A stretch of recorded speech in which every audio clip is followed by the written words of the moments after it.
Bonjour, comment ça va bien? J'ai lu un article dans le journal récemment sur l'impact de la Coupe du Monde. Ben oui, il y a la Coupe du Monde là, vous avez pas remarqué?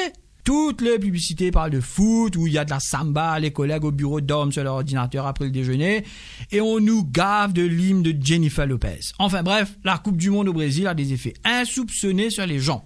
Sur les Brésiliens, c'est sûr, pour eux ça va de la joie extrême, la fête, jusqu'aux coups de gaz lacrymogène, les arrestations, les coups de bâton de la police, tout ça.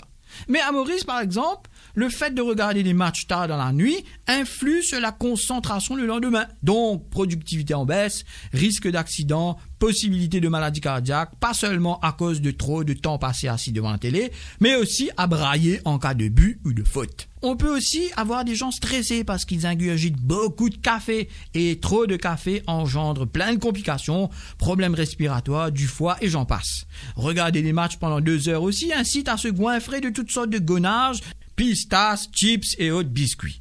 Résultat, des calories emmagasinées par tonnes. Lorsque les équipes perdent, les supporters avalent en moyenne 20% de calories en plus. Vous vous rendez compte? Si la Corée du Sud gagne la Coupe du Monde, le nombre de baises qu'on aura à Maurice? Parce que les supporters de la Corée du Sud, il n'y en a pas des masses, hein? Il y a aussi l'alcool. Ah, ça, il n'y a qu'à aller dans les bars où on passe les matchs de foot. Bon, déjà dans un bar, c'est normal de boire de l'alcool. Mais quand il y a foot, alors là, c'est la surconsommation. Et tous les problèmes que ça peut engendrer, discussion, la guerre, bataille, coup de poing, tout ça là. Et puis, ça influe sur la libido. Ben oui, on est fatigué, donc on n'a qu'une seule envie, c'est de se coucher après, donc pas de troisième mi-temps.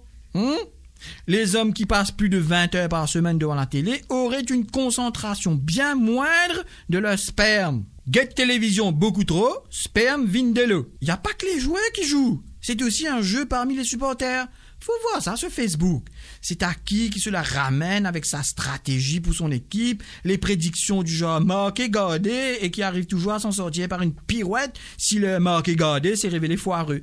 Ça fait partie du folklore, je pense. Bon, c'est amusant un moment. Après, ça devient lassant. Allez, bon match, hein?